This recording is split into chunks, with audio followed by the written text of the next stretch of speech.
The rain hit Manhattan like shattered glass, slicing through the cold night as Madeline Pierce stumbled out of Hale Capital's revolving doors. 8 months pregnant, soaked to the bone, and clutching nothing but a ripped manila folder, she looked like a ghost drifting between the neon lights of Fifth Avenue. Behind her, the towering glass building glowed with power she had never possessed and now never would. Inside that building stood the man who had just destroyed her life. Tristan Hale. Her husband. Moments earlier, in the marble-floored boardroom, he hadn't even lowered his voice when he said it. "You're dead weight, Maddie. Leave the papers, leave the ring, leave everything." His new assistant, a woman barely 24, stood behind him, smirking like she had already won the throne. Security dragged Maddie out before she could defend herself. Tristan's last words echoed through the glass lobby as the doors shut behind her. "And don't bother begging. I'm done funding your little life." Her little life.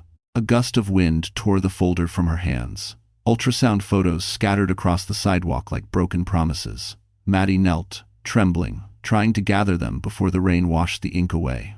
Cars splashed water on her legs as people hurried past without a glance. Manhattan didn't slow down for misery. Her baby kicked hard, as if pleading for her to keep going. Maddie whispered, "I'm trying, sweetheart, I'm trying. If you take to that." But she wasn't sure she believed herself anymore. Her phone buzzed in her coat pocket. She expected another cruel message from Tristan, another threat about lawyers or custody. Instead, the caller ID showed an unknown number. She ignored it, then it rang again. And again. Relentless. When she finally answered, a calm male voice spoke over the storm. "Madeline Pierce?" She froze. No one had called her by her maiden name in years. "Who is this?" she whispered. The voice replied, "Someone who knew your mother.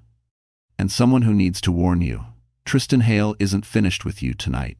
Maddie's breath hitched. "What do you mean?" Lightning flashed, illuminating a black SUV slowly pulling up beside her. Its tinted window glided down inch by inch. Inside was the last person she ever expected to see. And he said 5 words that changed everything forever. Madeline Pierce had never imagined her life would shrink into a single rain-soaked night on a Manhattan sidewalk. 10 years earlier, she was the girl people overlooked, the soft-spoken waitress at McConnell's Steakhouse in Brooklyn, the one who always remembered customers' orders but never made enough tips to cover her college tuition. She was the girl who rode the Q train home after midnight, clutching a worn backpack and smelling faintly of coffee and fried onions. Back then, she had dreams. She wanted to study accounting, buy a used Toyota, maybe move to a tiny studio in Queens with sunlight that reached the kitchen. Nothing grand, nothing greedy, just a life she didn't have to apologize for. But dreams were fragile things. And when Tristan Hale walked into the restaurant one night, tall, commanding, wearing a tailored navy suit and a Rolex that cost more than her yearly rent, he shattered her world simply by noticing her. He was the first man who ever made her feel visible. Tristan tipped generously, laughed at her jokes, remembered her birthday, and told her she was brighter than the city lights. Maddie didn't stand a chance. After 3 months, she moved into his sleek apartment overlooking the East River. After 6, she was married. After 12, she was pregnant. And after 15 months, she realized she had become invisible again, this time inside her own marriage. Tristan controlled everything: her bank card, her schedule, her friends, her access to their apartment. At first, he masked it as protection, then as responsibility, then as entitlement. By the time she was 7 months pregnant, Maddie felt more like a guest in her own life than a partner. But she kept trying. She told herself love demanded patience, that stress made people cruel, that Tristan would return to the man she married. She was wrong. The week before he threw her out, Maddie discovered he had moved all joint accounts into his name. He said it was for financial efficiency. Days later, she overheard him on the phone, complaining about her morning sickness, making him late for meetings. And the night before everything collapsed, she found a pair of diamond earrings under their bed, ones she had never worn. Still, she hoped. Still, she lied to herself. Still, she protected the man who wouldn't protect her. Until the boardroom incident. Until the humiliation. Until the doors slammed behind her and the city swallowed her whole. Now, leaning against a rain-slick street lamp, her breath shaky, Maddie looked down at her reflection in a puddle. Mascara streaked across her cheeks. Her dark hair clung to her temples. Her coat, cheap, fraying at the sleeves, hung heavily around her swollen stomach. She didn't look like a wife or a mother-to-be. She looked homeless. The unknown caller's voice still echoed in her ears. "Tristan isn't finished with you tonight." And then, that black SUV, the window lowering, the silhouette inside familiar in a way that made her stomach twist. 10 years ago, this man had passed through her life for barely a moment, but that moment had shaped everything she didn't yet understand. He was the last thread connecting her to a past she never knew she had, and to a future she didn't know was coming. He leaned slightly forward, his face illuminated by a flash of lightning, and said her name with quiet urgency. "Maddie, get in, you're not safe." Madeline hesitated as the black SUV idled beside the curb, its engine humming low against the storm.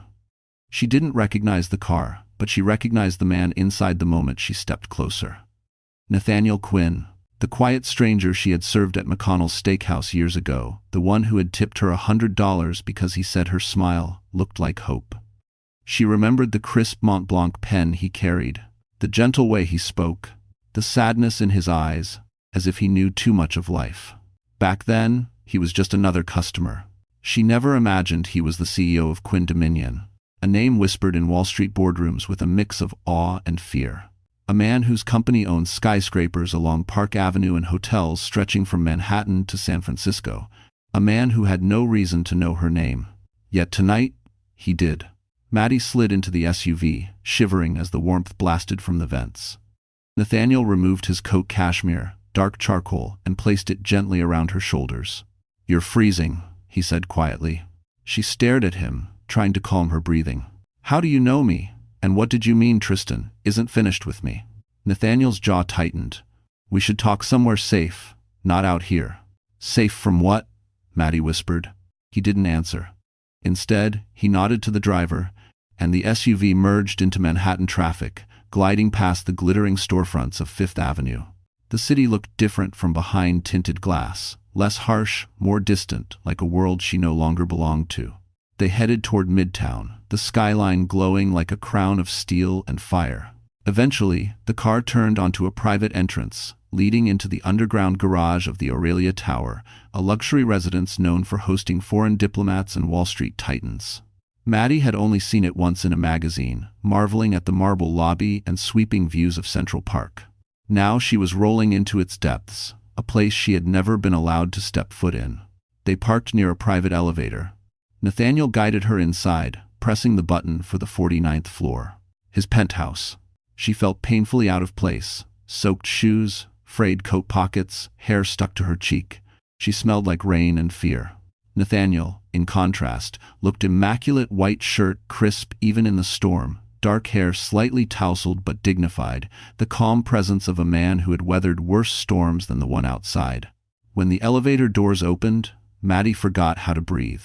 The penthouse wasn't just luxurious, it was another world. Floor-to-ceiling windows revealed the entire Manhattan skyline, glittering like scattered diamonds. A grand piano stood near the glass, and beyond it, a living room furnished with soft cream, leather, and polished oak. A faint scent of cedar floated through the air. "Why am I here?" Maddie finally asked, her voice cracking. Nathaniel motioned toward the sofa. "Because your husband made sure you had nowhere else to go." Her heart clenched. "Tristan kicked me out. But that's it, right?" Nathaniel's eyes darkened. "Maddie, Tristan filed an injunction an hour ago. He's accusing you of embezzling funds from his company." Her knees weakened. "That's impossible. I never touched." "I know." His voice was steady. "But he has evidence. Fabricated. Professionally done." Her breath stilled, icy and hollow. "And that's not the worst part," Nathaniel added. She looked up sharply. "What else did he do?" Nathaniel exhaled slowly. "He also filed to take your baby." Tristan Hale did not come from privilege. He manufactured it.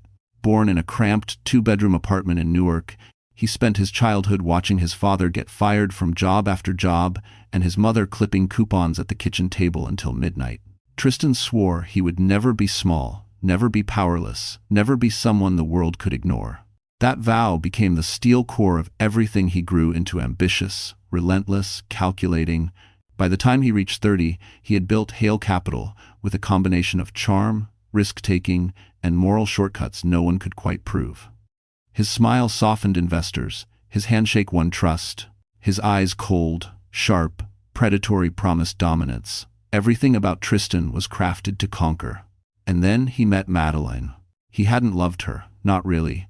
He loved the way she needed him, how she didn't question his decisions, how she made him feel big just by being small. To Tristan, Maddie was not a partner, she was a pedestal, a place for him to stand taller. And when she became pregnant, he felt the pedestal cracking. Responsibility bored him. Vulnerability disgusted him. A family meant expectations he never intended to meet. So, while Maddie decorated a tiny nursery corner with hand-stitched blankets, Tristan entertained boredom in the form of Callie Bishop, a doe-eyed assistant with ambitions sharper than her stilettos. Callie fed his ego, laughed at his jokes, and worshipped his every move. She was everything he wanted, admiration without obligation. But even Callie sensed Tristan's darkness. In the office, he barked orders like a general commanding soldiers. He berated interns until they cried in the bathroom. He used company funds for client entertainment, which was code for secret weekends in Beverly Hills. His senior partners feared him. His board tolerated him. And his employees despised him so quietly he never realized the seeds of his downfall were already planted. The night he threw Maddie out, Tristan hadn't acted out of anger. He acted out of strategy. Getting rid of her was phase 1. Phase 2 began the moment her silhouette vanished through the glass doors of Hale Capital. He waited until security confirmed she was gone before opening the folder. Callie placed on the boardroom table the legal documents he had prepared weeks earlier. Fake spreadsheets, altered transactions, digital footprints traced back to Maddie's logins.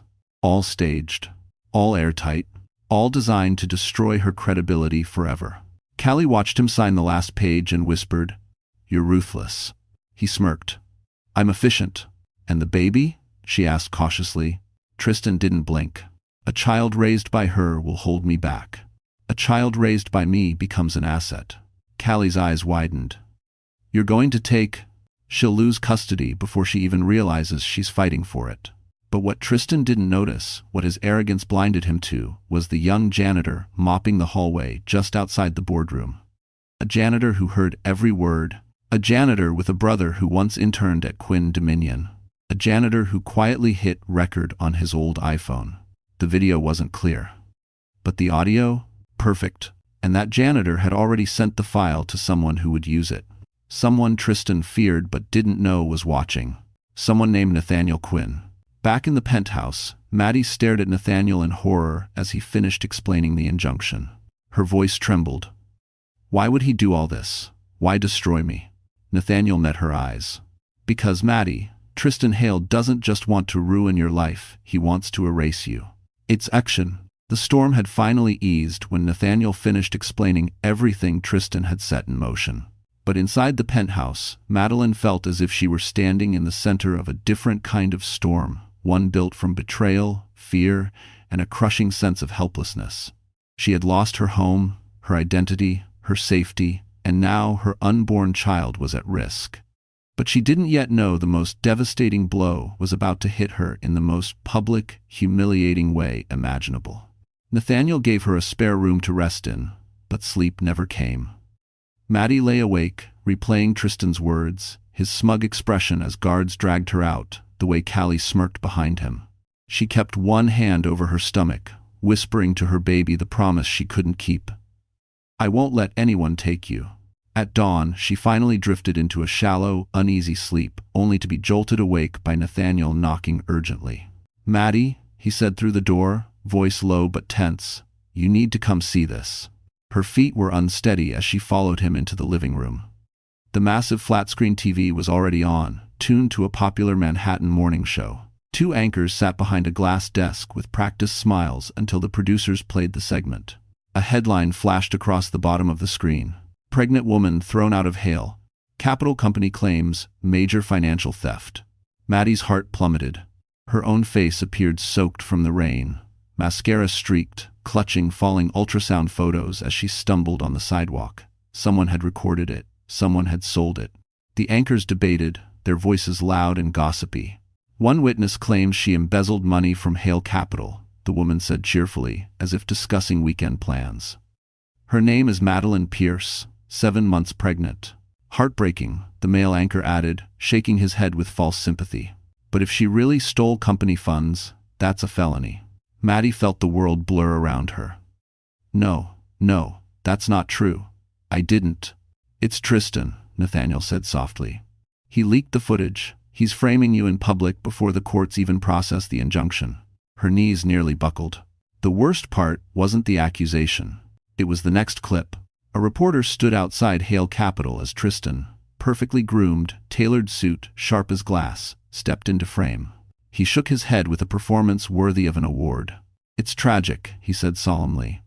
My ex-wife is struggling mentally. Pregnancy has been difficult for her. I hope she gets the help she needs. Maddie gasped. No, he didn't. And the missing funds? The reporter asked. Tristan pressed a hand to his chest like a grieving saint. We'll let the investigators handle the details. A clean, cutting blow. Then Callie stepped beside him, placing her hand on his arm. We just want what's best for the baby, she said sweetly, which may not be with her. Maddie's vision tunneled. Her voice cracked. They're doing this together. They're destroying me. Nathaniel muted the TV. His expression was controlled, but fury simmered beneath the surface. This is only step one of Tristan's plan. The narrative is set. By noon, every major outlet will be running the same story. Tears streamed down Maddie's face. Hot and unstoppable. Where do I go now? Who will believe me? Nathaniel looked directly at her. I will. And there's something I haven't told you yet. Something about your mother. Maddie froze. What about my mother? She whispered. Nathaniel inhaled slowly. She didn't die, Maddie. She disappeared. Madeline stood still, barely breathing. The words, she didn't die. She disappeared, echoed in her mind, vibrating through her bones, until she could no longer tell if she was cold from the rain or from the truth she had just been handed. My mother, she whispered. Nathaniel, what are you talking about? I was told she died when I was 10. Nathaniel motioned for her to sit, but Maddie remained standing, gripping the back of the leather sofa as if the room were tilting. He spoke gently, each word weighted with caution. Your mother, Eleanor Pierce, wasn't who she pretended to be. She was far more powerful and far more hunted than you ever knew. Maddie shook her head. No, my mother was a waitress. She worked double shifts. She never had money. That was the life she chose to protect you, Nathaniel interrupted softly. But before she met your father, she was the majority shareholder of Pierce Dominion, one of the largest private investment trusts in New England. Maddie stared at him in disbelief. That's impossible. Nathaniel took a step closer. Eleanor Pierce walked away from her wealth, her board seat, and her public identity because someone was after her. And before she disappeared for good, she left a sealed directive naming one person to manage the trust until her heir came of age. Maddie swallowed hard. Who? Nathaniel held her gaze. Me. Her breath hitched, the room blurred, her heart hammered so violently she pressed a hand to her chest. You're lying, she whispered, though she knew he wasn't. I wish I were, he replied. But Maddie, Pierce Dominion has been accumulating assets quietly for years, and recently it acquired a silent controlling stake in Hale Capital. The words slammed into her like a fist. What? She rasped. Why would my mother's trust buy into Tristan's company? Because someone needed leverage, Nathaniel said. Someone who knew your husband's ambition would eventually devour him and anyone beside him. Maddie backed away, dizzy, overwhelmed by the weight of two collapsing worlds. Tristan destroying her life publicly, and her mother's secret life unraveling privately. Why didn't you tell me before? She managed to ask. Nathaniel exhaled slowly. Because Eleanor's instructions were explicit, I could not reveal the truth until you were in danger. And you think I'm in danger now? She whispered. He didn't hesitate. Yes. The answer sliced through her. A quiet ringing filled her ears. Her knees trembled. She sank onto the sofa, covering her face with both hands as sobs tore out of her. Every humiliation from the last 24 hours, the rain, the boardroom, the headlines, Tristan's deception crashed into her at once. Nathaniel sat beside her, carefully, respectfully. Maddie, listen. I know this feels impossible. I know you feel alone, but you're not. You have protection, resources, and a legal claim Tristan doesn't know exists. She lifted her head, eyes red and swollen. Tristan will take my baby. He'll twist everything. He always wins. Nathaniel's expression hardened into something fierce. Not this time. How can you be so sure? He paused, then answered with quiet certainty. Because what Tristan doesn't know, Maddie, is that your mother predicted this. And she left something behind. Maddie blinked. Left what behind? Nathaniel reached into a locked drawer under the marble coffee table, retrieved a worn, sealed envelope with her name written in her mother's handwriting. Maddie, he said, offering it to her. Your mother left you the one thing Tristan Hale cannot fight. Her fingers trembled as she reached for it. What is it? She whispered. Nathaniel looked straight into her eyes. Proof. Daxphorus. Madeline stared at the envelope as if it were a living thing, fragile, dangerous, holding a truth she wasn't ready to face. Her mother's handwriting, looping and elegant, looked exactly as she remembered from the notes Eleanor used to leave in her lunchbox. Be brave, my little star. But this envelope was different. Heavier, older, sealed with wax, the color of dried blood. Her throat tightened. I can't open this. Nathaniel sat across from her, hands folded, giving her space. You don't have to, not yet, but you need to understand what's inside. What is it? Her voice cracked. Documentation, he said softly. Bank transfers, whistleblower statements, a testimony your mother wrote before she vanished. All of it proving that Tristan's rise wasn't just unethical, it was criminal. Maddie blinked rapidly. Criminal? How? Nathaniel's jaw tightened. He built Hale Capital using stolen intellectual property, insider trading, and your mother was the one investigating him right before she disappeared. A cold shiver ran up her spine. No, she whispered. Tristan didn't know her. He barely met my family. He knew enough, Nathaniel said. And he knew she was on to him. Maddie shook her head, fighting nausea. That doesn't make sense. Tristan was a low-level analyst when my mother died. Nathaniel locked eyes with her. He wasn't. Eleanor discovered he was working under an alias in a partner firm. Someone fed her the truth. She confronted him. Weeks later, she vanished. Her body was never found. Her breath stuttered. Are you saying Tristan? I'm saying, Nathaniel interrupted carefully, your mother suspected him of orchestrating illegal dealings. Her disappearance was convenient. The room tilted. Maddie clutched her stomach instinctively. Nathaniel moved closer, but didn't touch her. Before Eleanor vanished, she gave me that envelope. She said, one day you would need it. That danger would find you the way it found her. Tears burned her eyes. She knew Tristan would target me? She knew someone would. She saw patterns, Maddie. She was brilliant at reading people. And she knew your husband's ambition would consume anything in its path. Maddie pressed the envelope to her chest. She felt as if her mother were reaching out from the past, guiding her, warning her. How long have you known? She whispered. 10 years, Nathaniel answered. But I could do nothing until you came of age under the trust, and until you were in clear, undeniable danger. She looked at him through trembling lashes. And now I am. Yes. Her legs weakened, but she steadied herself, inhaling shakily. Why didn't my mother go to the police? Why leave everything to me?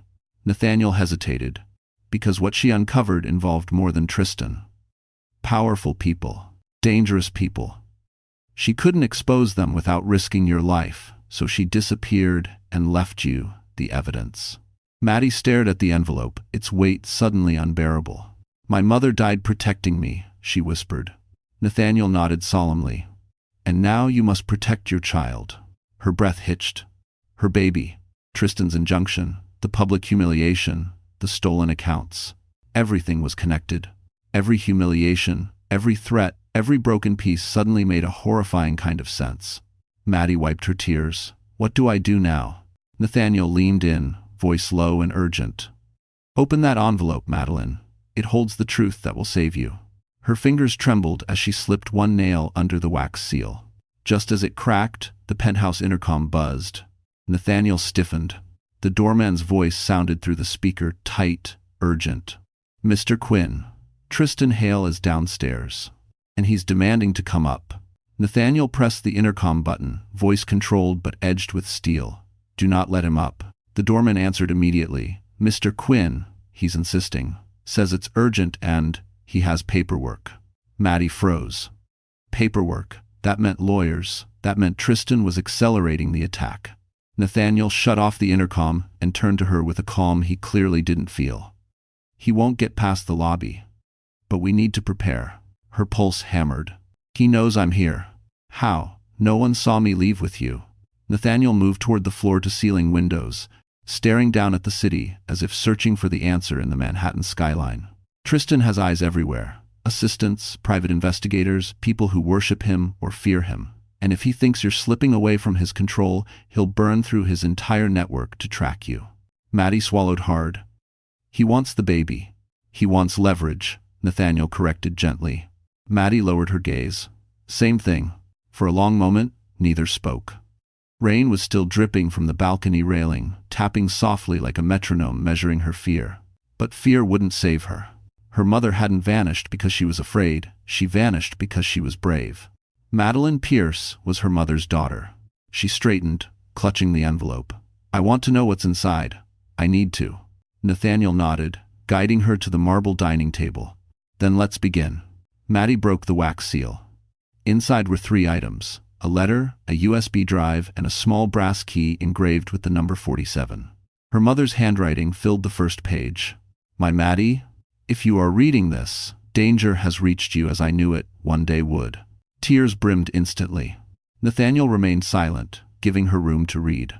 There are men who will try to erase you to protect themselves. You must not let them. The truth is your greatest defense. Trust no one except the one delivering this to you. He is loyal to me, and now to you. Maddie glanced up at Nathaniel, her chest tightening. He looked away, jaw clenched. She continued, the USB contains documents that can destroy Tristan Hale and those funding him. The key belongs to a safety deposit box in Midtown. Inside is everything else you'll need to protect your child. Maddie's hands trembled. A deposit box. Evidence. A legacy. She wasn't powerless. She wasn't alone. Nathaniel saw the shift in her posture, the spark where despair had been hours before. You understand now why Tristan is desperate to control you, he said. You're not just his ex-wife. You're the one person who can end him. Maddie inhaled, shaky but determined. Then I'll fight. The words tasted new and sharp on her tongue. She had never fought anyone in her life, not her father, not customers who yelled at her, not Tristan, even when he deserved it most. But tonight felt different. Tonight felt like awakening. Nathaniel allowed the faintest smile. Good, because he didn't come alone. The knock on the penthouse door thundered through the room. Maddie jolted. How, Nathaniel? How did he get up here? You said. I said he wouldn't get past the lobby, Nathaniel replied grimly. I didn't say he wouldn't cheat his way in. The pounding grew louder.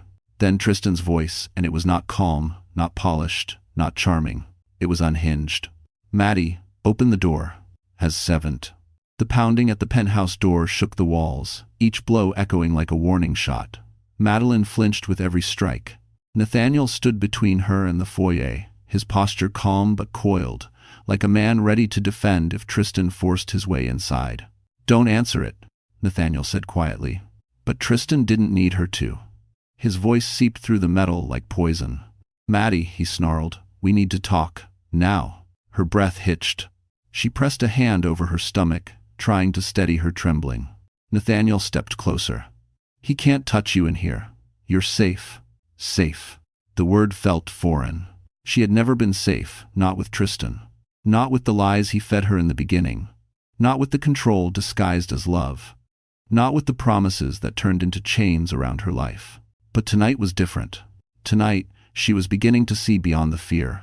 Nathaniel grabbed his phone and dialed security. Tell the intruder to leave, or we involve NYPD immediately. Maddie listened as the guards intercepted. Tristan shouted threats, swore, demanded. But eventually, after several tense minutes, his voice faded as he was escorted back to the elevator. Only when the final echo of shouting disappeared did she collapse onto the velvet sofa. Nathaniel knelt beside her. Are you hurt? No, her voice broke. Just scared. That's normal, he said, but the fear won't last. Not for you. Is stoning. But it was not herself she feared for most. It was her child. As if sensing her panic, the baby kicked again. Harder this time. Urgent. Maddie's eyes filled with tears. I can't let him take my son, she whispered. I can't let my baby grow up being used by that man. Nathaniel nodded, his expression softening. You won't. But there's someone else you need to think about now. She frowned. Who? He hesitated only a second. Your son when he's older. The life he'll see. The truth he'll need. And the strength he'll inherit from you. Maddie exhaled shakily. I hope he's stronger than I am. You're stronger than you think. Her gaze drifted to the envelope on the table. Her mother's secrets, her mother's warnings, her mother's fight. Then another thought crept in, uninvited, unsettling. Her son would one day ask about Tristan, and she would have to answer. She pressed a hand to her chest. What if he grows up hating me? Nathaniel shook his head. He won't hate you. He'll understand, especially once he sees the truth. And how will he see it? She whispered. By the life you build for him, Nathaniel said gently. By the strength you show now, and by the people you allow into his world. The way he said people made her pause. You mean, you? Maddie whispered. Nathaniel didn't answer, not directly, but his eyes said everything. He wasn't just protecting her. He cared, more than he should. More than he had probably planned. And then, a sharp vibration buzzed from the table. Maddie jumped. Nathaniel grabbed her phone. It's an encrypted text message, he said. No caller ID. He opened it. The message contained only 3 words. He took something. Maddie felt her stomach drop. What does that mean? Before Nathaniel could reply, the penthouse lights flickered once, twice, then went completely dark. A blackout. In a building that never lost power, Nathaniel's voice dropped to a whisper. Maddie, stay behind me. Someone else is inside the building. Darkness swallowed the penthouse, thick and sudden, as if someone had ripped Manhattan itself from the power grid. Maddie's breath hitched. The city outside still glowed, thousands of windows shimmering like gold, but inside Nathaniel's home, the lights remained dead. This building never loses power, Nathaniel murmured. His voice was steady, but Maddie heard the tension beneath it. This is deliberate. 200, end quote, 200 Naufden. A soft hum echoed through the hall. Not electricity. Not wind. Something mechanical. Maddie stepped closer to him. Is it Tristan? No, Nathaniel said. Tristan isn't subtle. This is someone trained. The SUV driver. The mysterious caller. The intercepted text. He took something. Pieces began snapping together in Maddie's mind, not neatly, not gently, but with the force of a puzzle she never agreed to play. What would he take? She whispered. Nathaniel's eyes flicked toward the envelope on the table. The USB, he said. But it's still here. A cold realization hit her. The power outage wasn't for her. It was for the evidence. Nathaniel grabbed a flashlight from a drawer, illuminating the hallway in a thin white beam. The penthouse looked different, in the dark, larger, emptier, more vulnerable. Shadows stretched long across the floor, bending around the furniture like silent intruders waiting to be noticed. He guided her slowly toward the study. Stay close. If there's someone inside, I'll deal with them. Deal with them? Maddie choked. Nathaniel, who are you? He didn't answer. Not yet, because as they approached the study, Maddie saw the door cracked open just an inch, but enough to show something was wrong. Nathaniel lifted a hand, signaling her to stop. He pushed the door open, revealing the room lit only by the city's glow. The desk had been rifled through, drawers open, documents scattered. But the envelope, her mother's envelope, lay untouched. What were they looking for? Maddie whispered. Not the envelope, Nathaniel said. Something else. He moved quickly, scanning the shelves, then froze.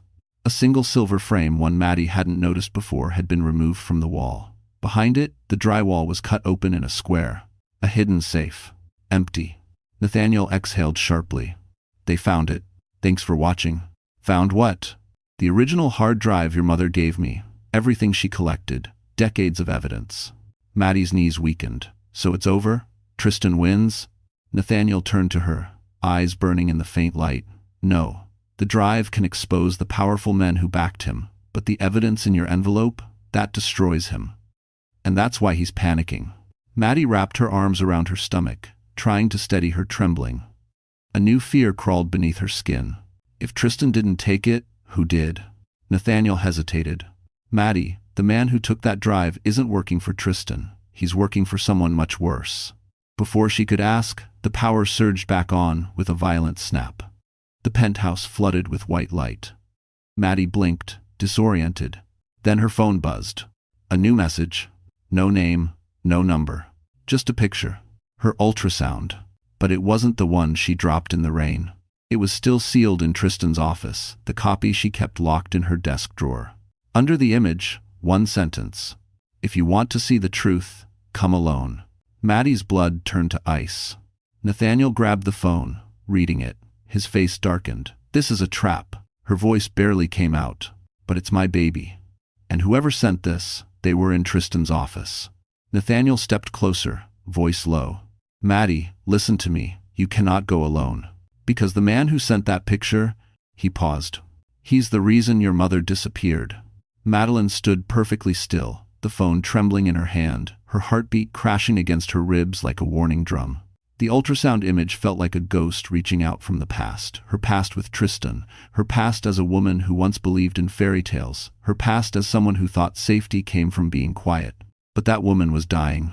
Something colder, sharper, stronger was forming in her place. Nathaniel, she whispered, unable to tear her gaze from the message. He has access to Tristan's office. That means he's close, too close. Nathaniel paced slowly, every step measured. He wasn't a panicked man, he calculated, processed, assessed. Even now, his mind was turning the pieces over, like a strategist mapping out a war. This isn't Tristan's style, he said at last. He's arrogant, impulsive. He would have confronted you himself. Loudly, publicly. Maddie nodded, voice unsteady.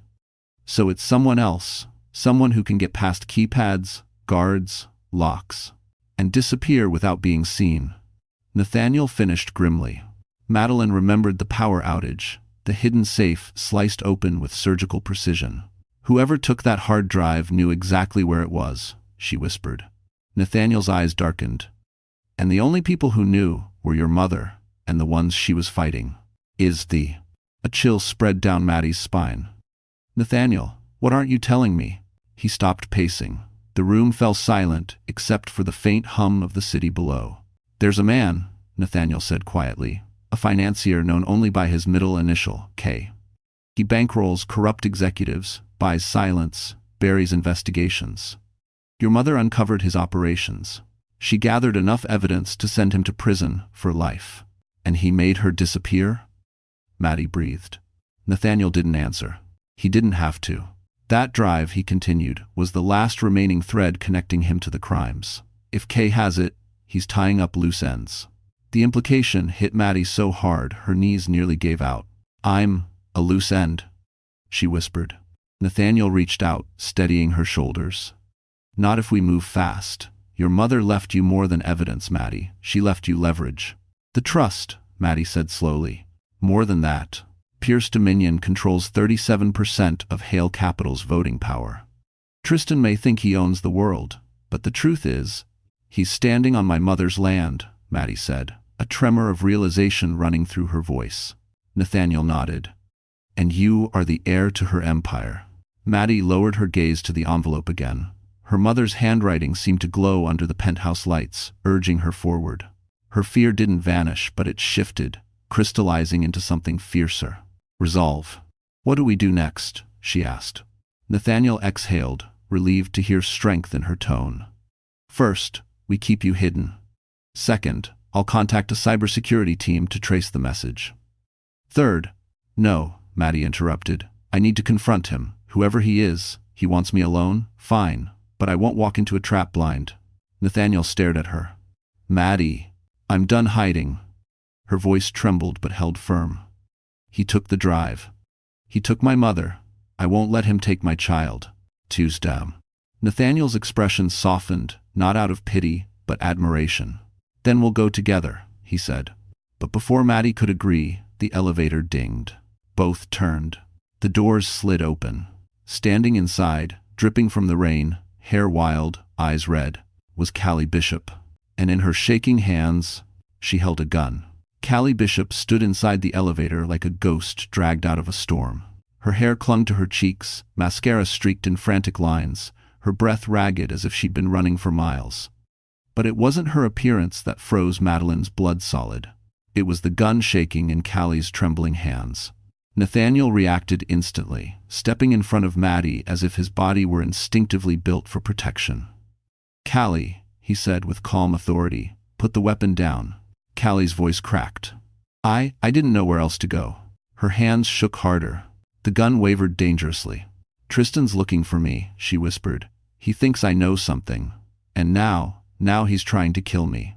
Madeline's breath caught. "Tristan, what are you talking about? Why would he hurt you?"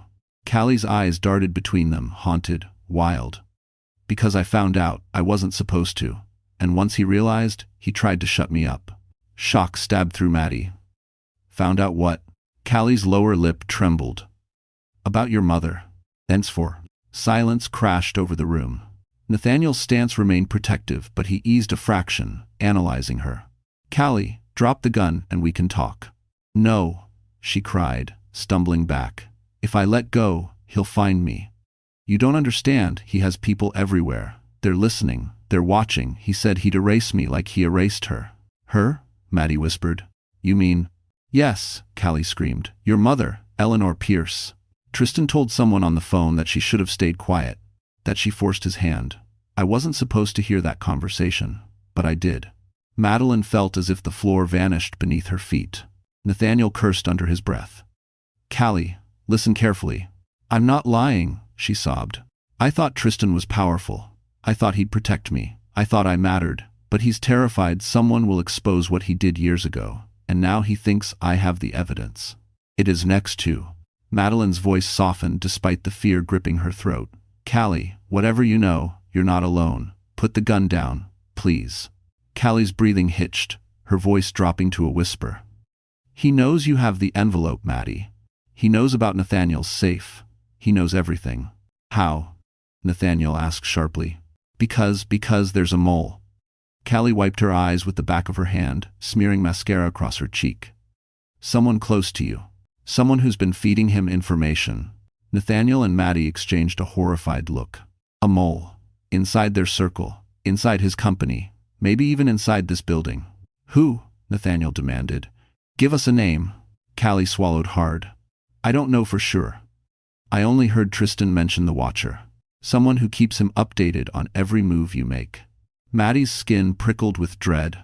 The blackout. The safe cracked open. The ultrasound picture taken from Tristan's office. Whoever did these things had access, knowledge, precision. Nathaniel stepped closer, voice gentle but firm. "Callie, let me take the gun." Her arms lowered a few inches. Then, a sharp click echoed from the hallway. Not from Callie. From behind Maddie. She turned slowly. A tall silhouette stepped into the room, drenched from the rain, expression unreadable, and holding another gun aimed directly at Nathaniel. A familiar voice sliced through the air like ice. "Don't move." End quote. Madeline's heart stopped. Because the man at the doorway was Nathaniel's own head of security. Madeline froze as the tall figure stepped fully into the light. Rainwater dripped from his coat, pooling onto the marble floor. The gun in his hand never wavered. His expression was calm, too calm, like a man who had already accepted whatever came next. "Ronald?" Nathaniel's voice was low, incredulous. "You're my head of security. What the hell are you doing?" Ronald Whitlow, the man who had guarded Nathaniel for 7 years, tilted his head slightly. "Doing my job, sir." Madeline's heart pounded. "Your job is to protect him." Ronald's eyes flicked to her. "My job is to follow the highest bidder." Nathaniel stiffened. "So, Tristan bought you." Ronald's lips curled into a humorless smirk. "Tristan can't afford me. I work for someone bigger, someone you should never have crossed." "If—" Maddie felt a cold wave wash over her. "Kay," she whispered. "You work for Kay." Ronald didn't deny it. Callie whimpered behind them, still holding her gun loosely, though her hands trembled so violently she couldn't aim at anything. "Please," she begged. "Don't hurt me. I didn't tell them anything. I swear." Ronald barked a short, humorless laugh. You're a mosquito. No one cares what you know. Or what you think you know." Callie's face crumpled. Nathaniel subtly shifted, placing himself between both women and Ronald. "Ronald, think carefully," he said. "You're standing in my home, pointing a gun at me. That's suicide." "No," Ronald replied. "What's suicide is crossing the man who wants what's inside that envelope." Madeline instinctively clutched it closer to her chest. Ronald's eyes sharpened. Good. Saves me the trouble of searching the place. Nathaniel edged forward a step. You're not taking anything. If you come fighter. Ronald lifted the gun, aiming squarely at Nathaniel's heart. You can't stop me. To Madeline's horror, Nathaniel raised his hands, not in surrender, but to position his body fully between Ronald and the women. He was shielding them with no hesitation, no calculation, no fear. Ronald, Nathaniel said softly, don't do this. But Ronald stepped further into the room. Move, he ordered. Madeline felt her pulse roaring in her ears. Nathaniel, don't please. He glanced at her just long enough to speak without words. I won't let anything happen to you. Ronald cocked the gun. Callie screamed. Madeline's breath snapped. And then a shattering crash exploded through the room as the balcony glass door burst inward, spraying shards across the floor. Everyone recoiled. Ronald spun, gun raised. But it wasn't an attacker entering. It was the storm. Wind howled through the opening, ripping the curtains sideways, scattering loose papers. Lightning illuminated the room, bright and merciless. And in that blinding flash, Madeline saw something behind Ronald. A shadow. A second figure. Someone else had slipped inside the penthouse. Someone moving with the silent precision of a ghost. Ronald sensed it too. He turned. Too late. A forearm slammed into his wrist with brutal speed. The gun clattered across the floor, sliding under the piano. Ronald staggered, then was thrown against the wall with such force the dry plaster cracked behind him. Callie shrieked and dropped her own gun instantly, terrified it would go off. Nathaniel lunged forward to grab Maddie, shielding her from flying debris. Madeline stared, breathless, as the new figure stepped into the light. A man, tall, rain-soaked, face half hidden beneath a hood. But his voice, deep, controlled, unnervingly calm, rang through the chaos. Madeline Pierce, he said, we need to leave, now. Nathaniel tensed, positioning himself protectively again. Who the hell are you? The stranger lowered his hood, revealing a face that made Maddie's breath stop. Not with fear, with recognition, because she had seen that face once. A single photograph. Faded. Tucked inside her mother's old journal. Her voice trembled. You're my mother's brother. If you're Esther. Rainwater streamed from the stranger's jacket as he stepped forward, lowering his hood completely. The years had carved lines across his face, but the resemblance was undeniable, the same sharp jawline as Eleanor Pierce, the same piercing gray eyes, the same haunted weariness. Madeline's breath faltered. You're my uncle, my mother's brother, Marcus Pierce. Marcus nodded once, firm and urgent. We don't have time. We have to go. Now. 8. Nathaniel moved protectively between them, tension radiating from every muscle. You broke into my penthouse. You assaulted my head of security. You need to explain yourself. Marcus shot him a hard look. I didn't break in. I bypassed a system I designed 15 years ago, and I took down your security muscle because he's been reporting to Kay since the day you hired him.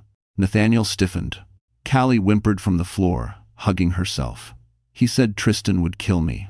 He said. Marcus cut her off. Tristan Hale is nothing but a puppet. Kay gives the orders, and right now, he wants the evidence your mother gathered erased permanently. Madeline felt lightheaded. You knew my mother was alive, and you never came for me? Marcus's expression cracked for just a second. I tried. She sent me away. To keep you safe, to keep us off Kay's radar. You should have told me, she whispered. I couldn't, Marcus said. Your mother believed the only way to protect you was to make you invisible. No paper trail, no contact. And it worked until you married that bastard. A wave of shame swept through her. I didn't know who Tristan really was. No one did, Marcus said. Not until it was too late. Nathaniel stepped forward. If you want Maddie to trust you, then answer one thing. Why now? Why show up tonight? Marcus reached into his jacket and pulled out a small black device, a burner phone. Old, scratched, but functional. He tossed it onto the table. The screen was shattered, but a single message glowed through the cracks. Target acquired. Eliminate the heir. Madeline's stomach twisted violently. The heir, she whispered. Me. Marcus nodded grimly. Kay knows you have the envelope. He knows you're Eleanor's heir. And he knows you're the only person who can tie him to the financial crimes your mother uncovered. Nathaniel clenched his jaw. We need to leave the city. Now. Marcus shook his head. Leaving buys us a day, maybe less. The only way out is through. Madeline stared at both men, two entirely different worlds colliding at her feet. Nathaniel, steady and strategic. Marcus, fierce and unpredictable. Both willing to risk everything for her. Tell me what you need from me, Maddie said, voice steady for the first time that night. You have to open the safety deposit box, Marcus said. The key your mother left you, box 47. Whatever she hid there is the final piece of this puzzle. It's more proof? She asked. Marcus hesitated. It's more than that. It's something dangerous. Before she could ask how, a sharp beep cut through the room. Nathaniel grabbed his phone. His face drained of color. Maddie, he whispered. The injunction hearing, Tristan moved it. It's happening in the morning. Her blood turned to ice. Tomorrow. She wasn't ready. She didn't have the evidence. She didn't have the truth. That's not all, Nathaniel continued, horror tightening his voice. He turned the screen toward her. A news alert. Tristan Hale files for emergency custody. Claims Madeline Pierce is missing and mentally unstable. Madeline gasped, hand flying to her mouth. Marcus cursed. We're out of time. Thanks, Doria. Because the final line of the article read, law enforcement mobilized to bring her in. The room felt smaller, the air heavier, as the three of them stared at the glowing headline. Madeline Pierce, mentally unstable. Missing. Dangerous. Tristan had weaponized the media like a blade and pointed it straight at her throat. Madeline's knees weakened. He's turning the entire city against me. Nathaniel steadied her arm. He's creating a narrative before the courts open. If he paints you as unfit, he'll get temporary custody immediately. Marcus let out a bitter laugh. Temporary? With Kay pulling his strings, he'll make it permanent. Callie, still trembling on the floor, shook her head violently.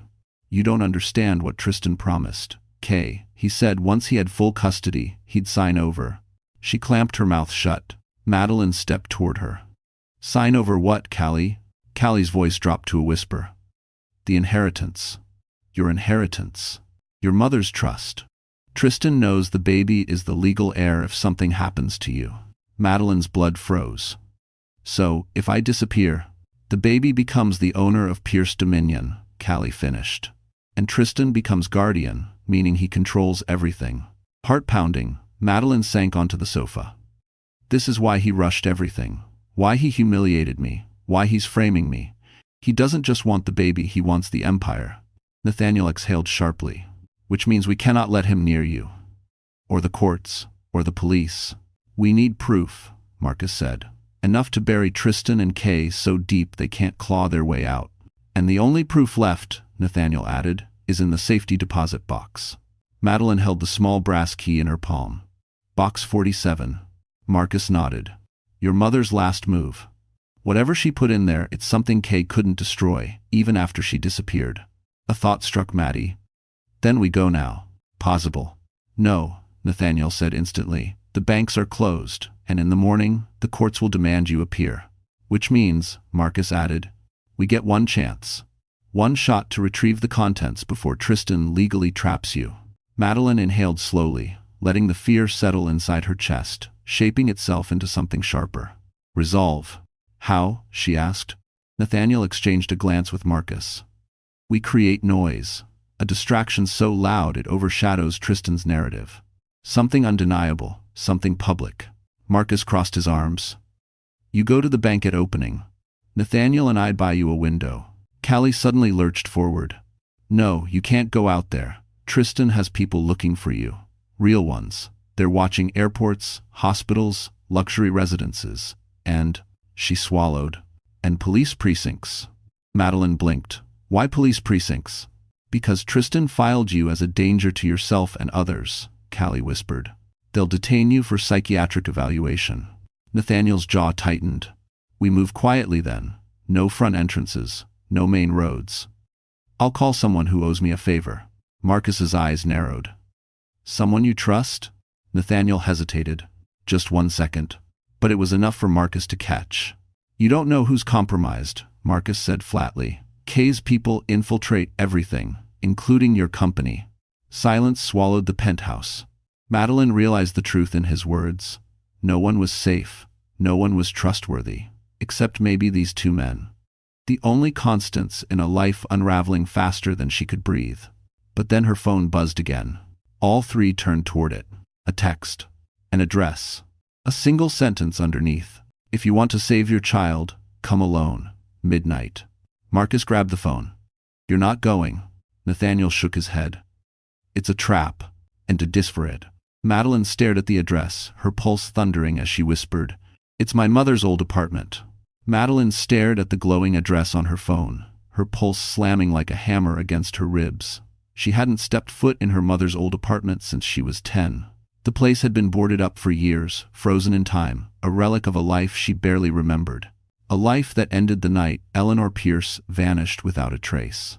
Absolutely not, Nathaniel said. You are not going anywhere near that building alone. Marcus stepped closer, dripping from the rain, jaw tightening. That message came from Kay. He's baiting you. He wants to confront you on his terms.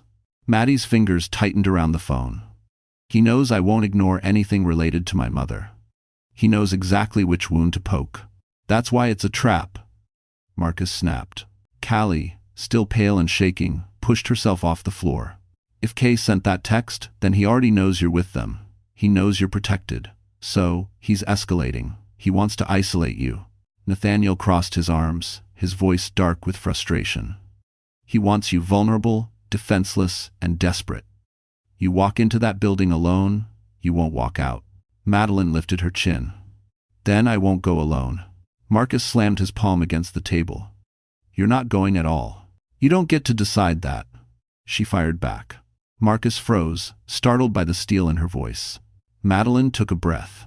All my life, I have been protected by other people. My mother, Nathaniel, even Tristan, in the beginning when I didn't know any better. But that's over. If Kay is using my mother's memory to manipulate me, then I need to know why. I need to know what she left behind. Nathaniel stepped closer, lowering his voice. Then we go together. No arguments. It's no. Maddie nodded, but before anyone could speak again, Callie whispered, There's something else. Something you all need to know. They turned toward her. Callie's hands trembled as she clutched her coat. That apartment. Tristan's been there. More than once. He met someone there. Someone who always stayed in the shadows. Marcus's expression darkened. Kay. Callie shook her head. No, not Kay, someone else. Someone Tristan called the broker, the one who handled the... She swallowed. The disappearance. Madeline felt the world tilt. The disappearance of who? Callie hesitated, then whispered, Your mother. A blade of ice sliced through Maddie's chest. Nathaniel stepped forward. Callie, are you sure? Callie nodded frantically. I heard Tristan shouting in his office once. He said, the broker promised the woman would never reappear. So why the hell is her daughter suddenly digging? He was terrified. Terrified like I'd never seen him. Thanks for watching. Marcus cursed under his breath. The broker is Kay's executioner. If he was at that apartment, then your mother's fate was sealed there. Maddie pressed a hand over her stomach, fighting the rising panic. Then that's where the truth is. Marcus grabbed her shoulder, voice fierce. You listen to me. If you insist on going, you follow my lead. That building may be wired, watched, or worse. Nathaniel added, and you do not speak unless necessary. We get in, get what you need, and get out. But... Maddie nodded, though dread coiled tight in her gut. They barely reached the doorway when Nathaniel's phone buzzed. He checked the screen, and his face drained of color. It's the custody court, he said softly. Tristan filed another emergency motion. What motion? Maddie asked, breath trapped in her lungs. Nathaniel met her eyes with devastating truth. He's asking the judge to declare you legally unfit, because he claims you tried to harm the baby. Madeline staggered. Marcus cursed loud enough to shake the walls. But Nathaniel wasn't finished. And he has what appears to be video evidence. Madeline swayed as if someone had struck her.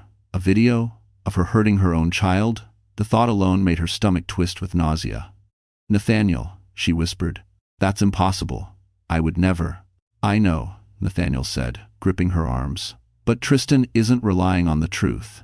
He's relying on fabrication. Marcus muttered a curse and began pacing. Kay's fingerprints are all over this. Manufactured evidence is the oldest trick in his book. Callie sank onto the sofa. Tristan had people follow you for weeks, record you without your knowledge. He said he'd collect enough odd moments to build a narrative. Madeline's eyes burned. Odd moments? You mean me struggling to breathe when the pregnancy pains got worse? Me holding my stomach after he said something cruel? Me crying in the bathroom because I felt alone? Callie looked away. He said the camera angle would make it look like you were trying to harm the baby. A soft, broken sound escaped Maddie's throat. Nathaniel pulled her into a steadying embrace. We'll expose every lie. But first, we need to stay ahead of Tristan. We go to the apartment. We find the truth about your mother. We gather everything we can before the hearing. Madeline nodded, wiping her eyes. Let's go. And Estender.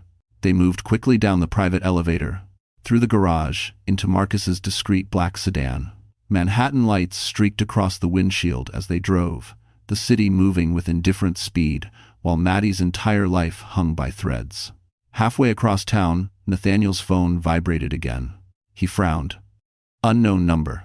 Madeline stiffened. Don't answer. I have to, he said, switching to speaker. A small, trembling voice filled the car. Mom? Madeline felt her heart stop. She recognized that voice, soft, young, filled with innocence. It belonged to her future. Her unborn son. 10 years from now. Elias. But that made no sense. The voice wasn't coming from the future. It was from a video call. And on the screen, a boy. 10 years old. Dark hair. Gray eyes like Eleanor Pierce. Her eyes, Madeline's breath shattered. Who is this? The boy swallowed, scared but defiant. I don't know where I am. A man brought me here. He said my mom was sick. He said, his voice cracked.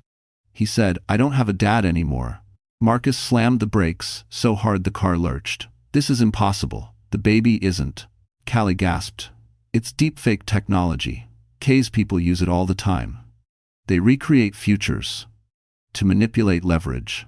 Nathaniel clenched his fists. They're showing Maddie what will happen if Tristan wins custody. But Maddie couldn't breathe. The image of the boy, her son crying for her, afraid, alone, cut her deeper than anything Tristan had ever done.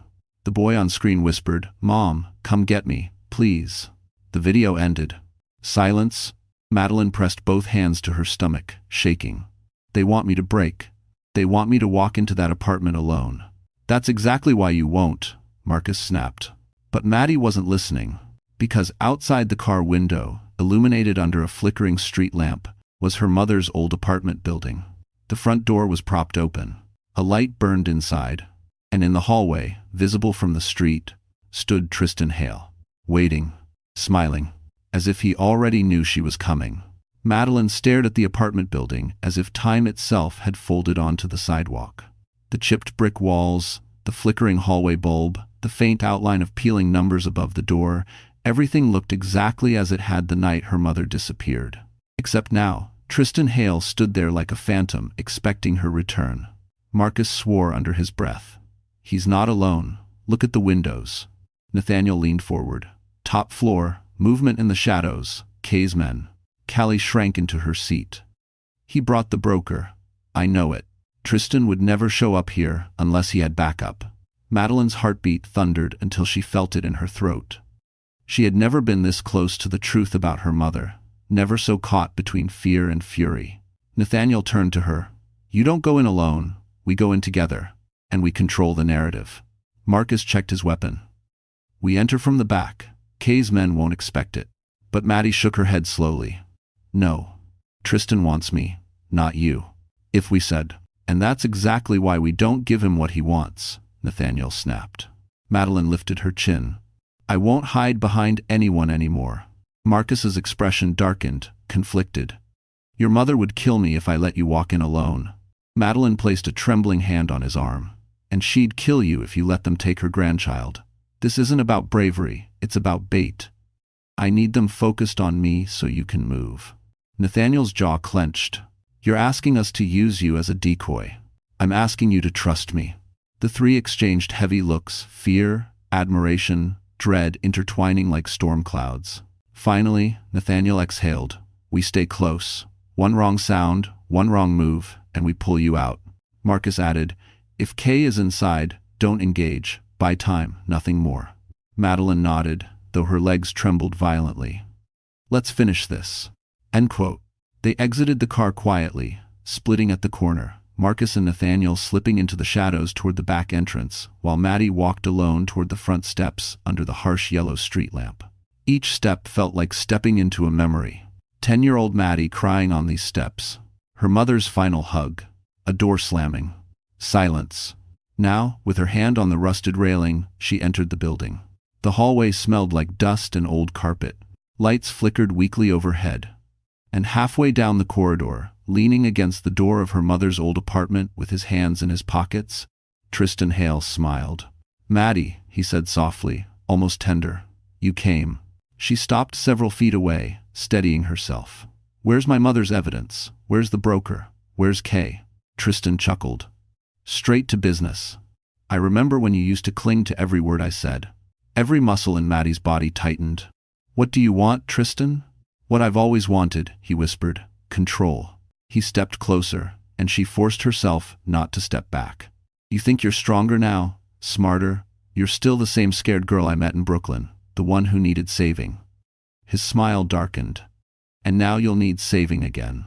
Madeline balled her fists. I'm not afraid of you anymore. Oh, you should be, he murmured, lifting a small silver remote from his pocket. Because the man you really need to fear is waiting inside this apartment. A click. The lock behind him echoed open. The door creaked inward, and in the darkness beyond, a figure stepped forward. Tall, precise, face hidden beneath a black hood. Tristan grinned. Maddie, meet the broker. End quote. The broker stepped fully into the dim hallway light, tall and unnervingly still, his hood casting a shadow so deep Maddie couldn't see his face, only the sharp outline of a man who moved with absolute precision. Tristan stood beside him like a proud handler, introducing a monster he believed he controlled. Maddie, Tristan purred, you're looking at the man who tied up all the loose ends your mother left behind. I have some indendrous. The broker turned slightly, and even that small movement made Maddie's chest tighten. There was something cold in the way he observed her. No curiosity, no anger, no recognition. Only calculation. Like she was a number he'd been instructed to erase. Madeline swallowed hard. Did you kill my mother? The broker didn't speak, didn't flinch. Tristan chuckled. He doesn't respond to accusations. Or to nobodies. Madeline held Tristan's gaze. I'm not a nobody. Not anymore. You never were, Tristan murmured, stepping closer. You were a useful stepping stone. A quiet life raft. You let me hide funds under your name for years. You let me stage transactions without even knowing you were signing them. You were the perfect shield. Madeline's stomach twisted. You used me. I shaped you, he corrected. No, Madeline whispered. You destroyed me. You destroyed everything. Tristan raised a hand as if silencing a child. Enough. We're done revisiting the past. Tonight is about removing obstacles. Nathaniel's voice echoed suddenly from the far end of the hall. Then start with me. Tristan stiffened. Marcus appeared beside him, emerging from the shadows with controlled fury. Maddie gasped. You're early.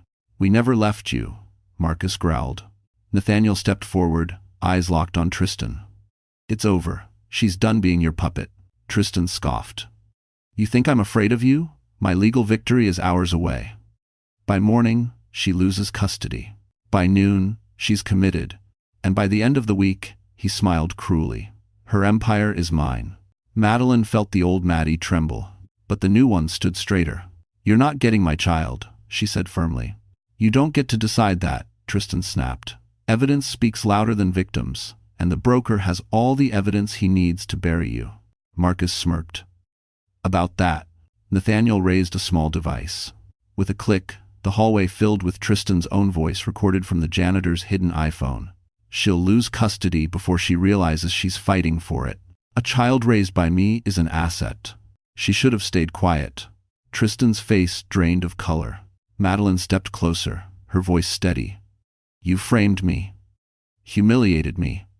Hurt me. But you forgot the one rule my mother lived by. She raised her chin. Truth always surfaces. Azalea. Tristan lunged toward her, enraged, but the broker's arm shot out, stopping him. Everyone froze. The broker finally spoke. A low, cold, mechanical voice. You jeopardized the operation. Tristan blinked. What do you mean? You exposed yourself, the broker said. You leaked footage prematurely. You involved the press. You acted emotionally. Tristan's breath caught. I did everything you asked.